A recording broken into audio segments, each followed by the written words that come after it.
000 heures de travail humain pour construire un seul avion géant qui ne combattrait jamais. Alors que ces mêmes heures auraient pu produire 150 chasseurs Messerschmitt Bf 109G, désespérément nécessaires pour défendre le ciel allemand contre les bombardiers alliés qui réduisaient les villes en cendres, nuit après nuit. Mais les ingénieurs de Blohm & Voss continuaient obstinément à assembler leurs monstres volants inutiles, pendant que l'Allemagne brûlait littéralement autour d'eux.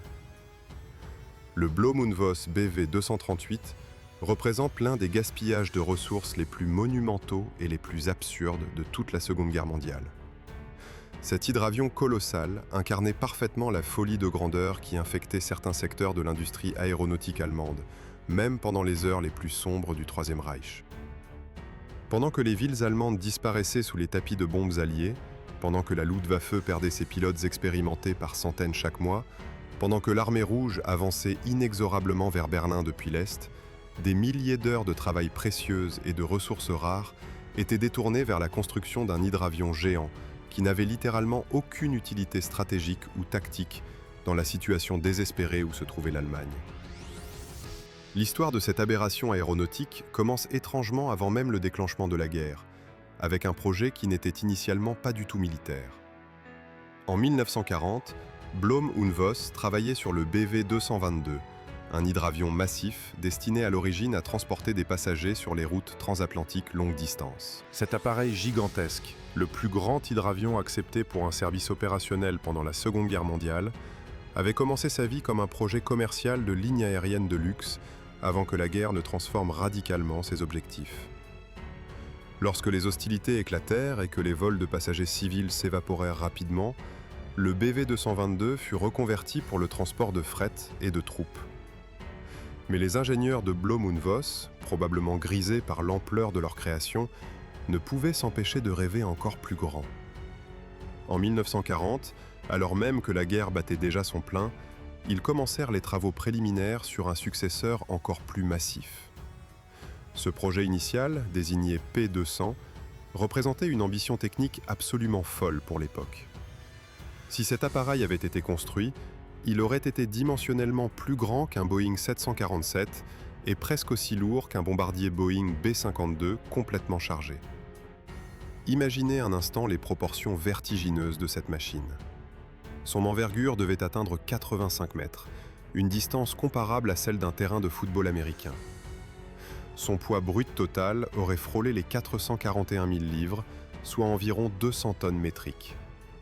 8 moteurs géants auraient propulsé ce léviathan des airs à travers les océans, transportant des dizaines de passagers dans un luxe inimaginable au-dessus de l'Atlantique. Mais cette vision grandiose se heurta rapidement à la réalité brutale de la guerre totale. Les vols de passagers civils avaient complètement disparu. Les ressources nécessaires pour construire un tel monstre étaient astronomiques. Le coût seul dépassait l'entendement. Le P200 ne dépassa jamais le stade de la planche à dessin et mourut silencieusement dans les tiroirs des bureaux d'études. Cependant, au lieu d'abandonner complètement l'idée d'un hydravion géant, Blohm & Voss reçut la directive de développer une version plus petite, mais néanmoins massive, mieux adaptée aux besoins militaires. Le ministère de l'Air du Reich voulait un hydravion capable de remplir plusieurs rôles, de la reconnaissance au bombardement, en passant par le transport de fret et de troupes. Cette nouvelle conception reçut la désignation BV 238. La première itération de ce design devait être propulsée par 4 moteurs Junkers Jumo 223, chacun développant 2500 chevaux de puissance brute. Mais presque immédiatement après le début des travaux de conception, Blohm & Voss dut abandonner cette configuration. Les ingénieurs réalisèrent très rapidement que le Jumo 223 aurait un cycle de développement beaucoup trop long et ne serait tout simplement pas prêt au moment où le reste de l'avion serait terminé. Logistiquement, les délais ne correspondaient pas du tout. En juillet 1941, Blohm & Voss recommença donc les travaux de conception sur une version entièrement nouvelle, également désignée BV 238, qui aurait idéalement un cycle de développement beaucoup plus court et utiliserait des moteurs effectivement disponibles.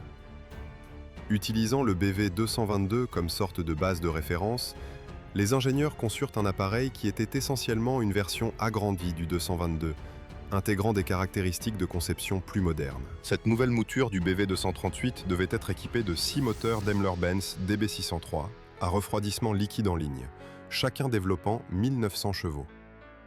6 moteurs massifs tournant en synchronisation pour propulser cette montagne de métal et de carburant à travers le ciel. Les dimensions finales donnaient le vertige à tous ceux qui voyaient les plans. 43,5 mètres de longueur, 60,17 mètres d'envergure, 13,4 mètres de hauteur. À vide, cet hydravion pesait la somme stupéfiante de 120 769 livres, soit environ 55 tonnes métriques. Complètement chargé, au maximum absolu de ses capacités, il atteignait le poids catastrophique de 220 462 livres, soit presque 100 tonnes.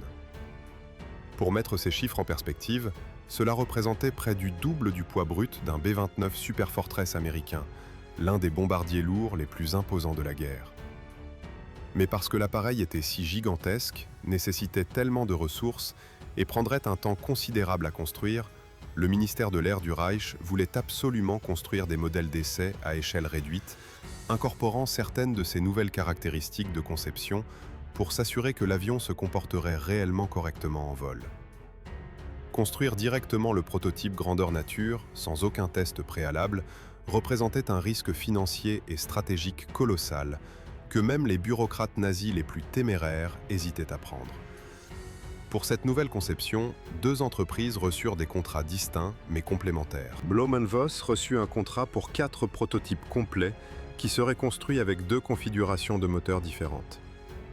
Les 3 premiers seraient équipés des 6 moteurs Daimler-Benz DB603 à refroidissement liquide en ligne dont nous avons déjà parlé. Le 4e prototype serait équipé de 6 moteurs radio refroidis par air BMW 801 pour comparer les performances et déterminer quelle configuration moteur offrait les meilleures caractéristiques opérationnelles. De l'autre côté, une entreprise beaucoup moins connue, désignée FGP, dont le nom complet ressemble phonétiquement à un éternuement violent et que personne ne peut prononcer correctement, reçut un contrat pour un seul appareil devant être fabriqué purement à des fins de recherche et désigné FGP 227. Cet avion était effectivement une copie exacte du BV-238, juste réduite au quart de sa taille réelle. Devant être fabriqué entièrement en bois pour économiser les métaux stratégiques rares, le design FGP serait également propulsé par 6 moteurs, 6 ILO F12400 avec une puissance stupéfiante de 21 chevaux chacun. Oui, vous avez bien entendu, 21 chevaux par moteur, 126 chevaux au total pour propulser cette réplique miniature, mais avec un poids brut de seulement 3616 livres, environ 1600 kg, il n'avait vraiment pas besoin d'une puissance énorme pour commencer. Comme le design 227 était destiné à recueillir des données aérodynamiques cruciales pour le BV-238, sa construction devait commencer en premier, et le BV-238 attendrait idéalement jusqu'à ce que ces données aient été rassemblées avant de commencer la construction. Parce que le 227 était simplement fait de bois et qu'ils avaient déjà la conception complètement tracée devant eux, les ingénieurs estimaient qu'en environ 12 mois, ils seraient prêts à prendre l'air. La construction commença donc en 1942, avec un premier vol idéalement prévu pour 1943. Cependant, pour une raison que les documents historiques n'expliquent jamais clairement, la construction du 227 fut retardée de manière significative et mystérieuse. Les mois s'écoulèrent lentement, puis une année entière passa. Ce ne fut qu'au début de 1944 que le modèle réduit fut finalement terminé, avec plus d'1 an de retard sur le calendrier initial. Étant un hydravion, FGP ne pourrait évidemment pas tester le 227 sur la piste d'atterrissage de leur usine, du moins pas normalement. Pour contourner ce problème logistique, ils équipèrent l'hydravion miniature de roues très simples et rudimentaires pour faciliter les tests au sol. Cependant, malgré tous leurs efforts acharnés et leurs tentatives répétées, le 227 refusait obstinément de décoller du sol. La configuration hydravion n'était tout simplement pas conçue pour des opérations terrestres, même avec les roues improvisées. Le modèle dut donc être complètement désassemblé en sections gérables et transporté par wagon de chemin de fer jusqu'au plan d'eau le plus proche, où il pourrait enfin être testé dans son élément naturel. C'est ici, pendant cette phase de transport apparemment banale, que le projet 227 rencontra un problème catastrophique qui retarderait son premier vol de plus de 6 mois supplémentaires et transformerait définitivement son destin. FGP et les Allemands en général utilisaient massivement ce qu'ils appelaient pudiquement des criminels et des prisonniers de guerre comme main-d'œuvre forcée pour toutes sortes de tâches industrielles et logistiques. Pour charger le 227 sur les wagons ferroviaires, un groupe de prisonniers de guerre français fut assigné à l'opération. Ces hommes, capturés pendant l'effondrement catastrophique de la France en 1940, travaillaient comme esclaves pour la machine de guerre allemande depuis des années. Pendant qu'ils soulevaient les ailes de l'avion via une grue massive, quelque chose tourna terriblement mal. Techniquement, cela aurait pu être un accident. Les câbles auraient pu glisser, les calculs de poids auraient pu être erronés.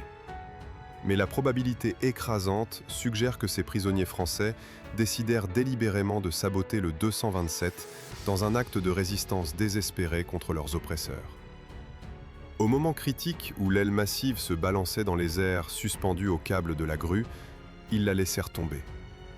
Le bruit de l'impact dut résonner comme un coup de tonnerre dans toute la zone. L'aile en bois se fracassa contre le sol, se brisant et se déformant sous son propre poids. Les dommages étaient considérables et catastrophiques. FGP dut consacrer plusieurs mois précieux à réparer méticuleusement les dégâts. Mois pendant lesquels le projet devint de plus en plus obsolète et inutile. Que s'est-il passé exactement avec les prisonniers français responsables de ce sabotage ? Les documents historiques ne peuvent le confirmer avec certitude absolue, mais connaissant la brutalité avec laquelle l'Allemagne nazie traitait ses prisonniers, surtout ceux accusés de sabotage délibéré, il serait choquant qu'ils aient réellement survécu à cet acte de défi courageux. Leur sacrifice probable n'empêcha pas la réparation du 227, mais il gagna du temps précieux pour les Alliés. Ce retard supplémentaire, s'ajoutant à un projet déjà gravement retardé, rendit le 227 complètement inutile avant même qu'il ne vole. Voici pourquoi cette chronologie fut si catastrophique pour le projet. Aux alentours de 1942, lorsque le 227 commença sa construction, Blohm und Voss commença simultanément l'outillage et la préparation pour la construction du BV 238. Au moment où le 227 fut initialement terminé au début de 1944, Blohm und Voss avait probablement déjà commencé la construction réelle du BV 238 grandeur nature, visiblement fatigué d'attendre indéfiniment le modèle réduit et ses précieuses données de vol. Donc, déjà au début de 1944, le 227 était devenu assez inutile, mais FGP poursuivit obstinément le projet de toute façon. Lorsqu'il prit finalement l'air pour la toute première fois en septembre 1944, avec plus de 18 mois de retard, il cimenta définitivement son statut d'entreprise totalement inutile. Lors de ce vol inaugural tant attendu, un problème critique dans les conduites de carburant provoqua la défaillance simultanée de tous ses moteurs, forçant le 227 à effectuer un amérissage d'urgence brutal sur l'eau. Cet amérissage brutal endommagea une fois de plus l'appareil miniature et força FGP à passer encore plusieurs semaines supplémentaires à le réparer. Au moment où il redevint opérationnel, le BV 238 était suffisamment avancé dans sa construction que pratiquement aucune des données qui pourraient être recueillies sur le 227 n'aurait vraiment de valeur pratique. Le modèle réduit se révéla être une perte de temps totale et absolue. Mais revenons maintenant à Blohm und Voss et à leur construction du véritable monstre. Après avoir attendu un certain temps que les données du modèle réduit arrivent, les ingénieurs et les gestionnaires du projet prirent la décision de simplement commencer la construction de toute façon, probablement vers la fin de 1943 ou le début de 1944. La conception globale avait été effectivement finalisée et les plans détaillés étaient prêts. La configuration d'armement défensif imaginée pour le BV 238 était absolument extraordinaire et reflétait la paranoïa croissante des concepteurs allemands face à la domination aérienne alliée écrasante. Pour les rôles de reconnaissance et de bombardier, l'hydravion géant devait être équipé d'un total de 22 canons et mitrailleuses défensifs, disposés stratégiquement tout autour de la cellule massive pour créer des champs de tir qui couvriraient théoriquement tous les angles d'approche possibles. À l'avant, dans une tourelle de nez vitrée offrant une excellente visibilité, 4 mitrailleuses de 13 mm devaient arroser tout ennemi assez téméraire pour attaquer de face. Sur le dessus du fuselage, Une tourelle dorsale motorisée abritait 2 canons de 20 mm capables de détruire les chasseurs ennemis qui tenteraient des passes d'attaque par le haut. Les bords de fuite des ailes massives contenaient 2 tourelles intégrées, contenant chacune 4 mitrailleuses de 13 mm, soit 8 mitrailleuses au total couvrant les approches latérales. Les flancs du fuselage possédaient 2 tourelles de taille supplémentaire, chacune armée de 2 mitrailleuses de 13 mm, permettant aux artilleurs de tirer sur les attaquants venant des côtés. Enfin, à l'arrière, une tourelle de queue imposante contenait 4 autres mitrailleuses de 13 mm pour décourager les attaques par l'arrière, la méthode d'attaque préférée de la plupart des pilotes de chasse. Pour la version bombardier, des soutes à bombes montées dans les ailes et sous les ailes pourraient transporter jusqu'à 19 840 livres d'explosifs, soit environ 9 tonnes de destruction potentielle. Cette charge utile de bombes était certes impressionnante pour un hydravion, mais elle restait significativement inférieure à ce que les bombardiers terrestres spécialisés pouvaient transporter sur des distances comparables.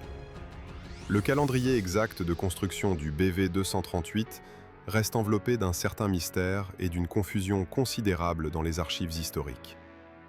Selon certaines sources, le premier vol aurait pu se produire dès août 1943. D'autres sources suggèrent qu'il ne vola qu'en mars 1945, créant une fenêtre d'incertitude d'1 an et demi. La vérité se situe probablement plus près de la date tardive de mars 1945. Cette estimation semble logiquement plus sensée pour plusieurs raisons convergentes.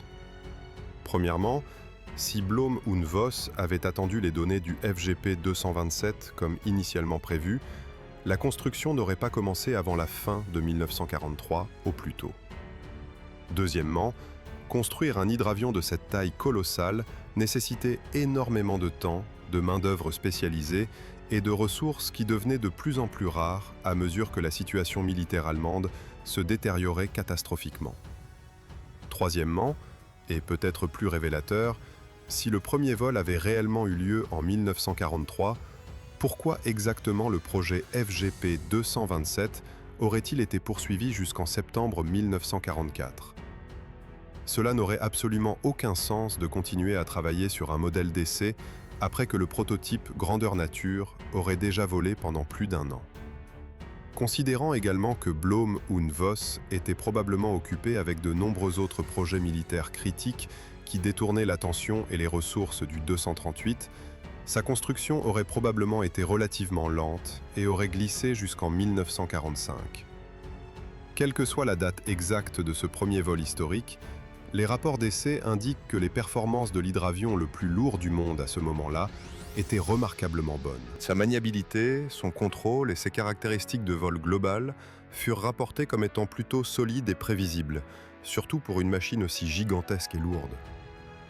Les pilotes d'essai de Blohm und Voss semblaient agréablement surpris que cet éléphant volant se comportait avec une grâce relative dans les airs. Mais ces performances acceptables ne signifiaient absolument rien, en raison de la situation de guerre catastrophique dans laquelle l'Allemagne se trouvait en 1944 et certainement en 1945. Oui, le BV-238 se comportait assez bien pour un hydravion géant et il pourrait théoriquement être assez utile pour le transport de fret, le transport de troupes et peut-être quelques missions de bombardement si nécessaire. Mais l'Allemagne n'avait absolument pas besoin de cet hydravion massif et pâteau à ce stade désespéré du conflit. L'Allemagne avait désespérément besoin de chasseurs et d'intercepteurs capables de défendre l'espace aérien allemand contre les armadas de bombardiers alliés qui transformaient méthodiquement chaque ville allemande en décombres fumants. Le BV-238 ne pourrait pas abattre les bombardiers B-17 et B-24 américains qui pilonnaient l'Allemagne de jour. Il ne pourrait pas arrêter les Lancaster et Halifax britanniques qui incendiaient les villes allemandes de nuit.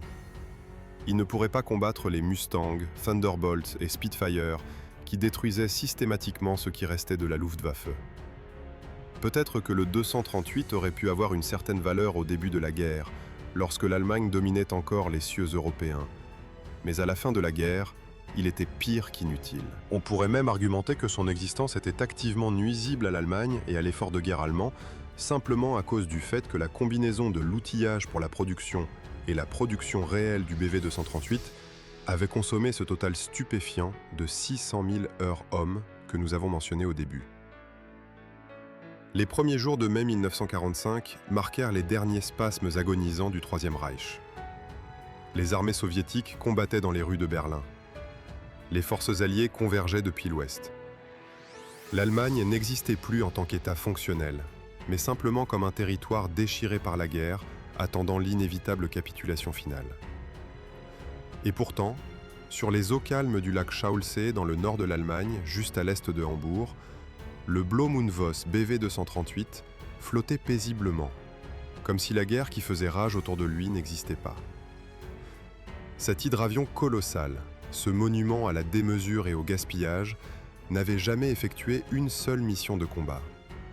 Il n'avait jamais largué une seule bombe sur un ennemi. Il n'avait jamais transporté un seul soldat vers le front. Il n'avait jamais fourni la moindre valeur tactique ou stratégique à l'effort de guerre allemand, malgré les ressources astronomiques dévorées par sa construction. Il flottait simplement là, attendant un objectif qui ne viendrait jamais. Le problème fondamental avec un avion de 60 mètres d'envergure est qu'il devient physiquement impossible à cacher.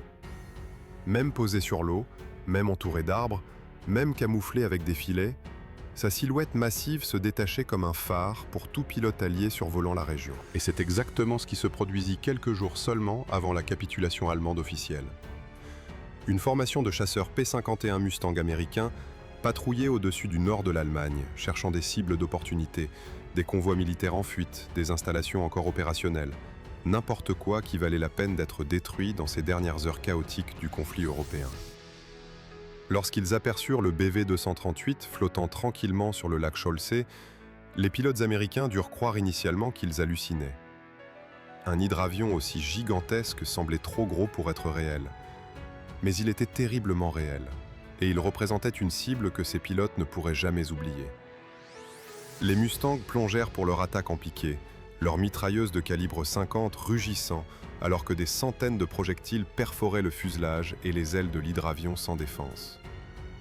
Le BV-238 n'avait aucun équipage à bord pour manœuvrer ou riposter. Il était simplement amarré là, une cible stationnaire géante attendant son exécution. Les balles déchirèrent les réservoirs de carburant, percèrent la coque, détruisirent les systèmes hydrauliques et électriques. L'eau commença à s'infiltrer par les innombrables trous dans la coque inférieure. Lentement, mais inexorablement, le monstre commença à s'enfoncer. En quelques heures, la majeure partie du fuselage avait disparu sous la surface du lac, ne laissant qu'une seule aile et son flotteur auxiliaire dépassant pathétiquement de l'eau comme un bras levé demandant de l'aide.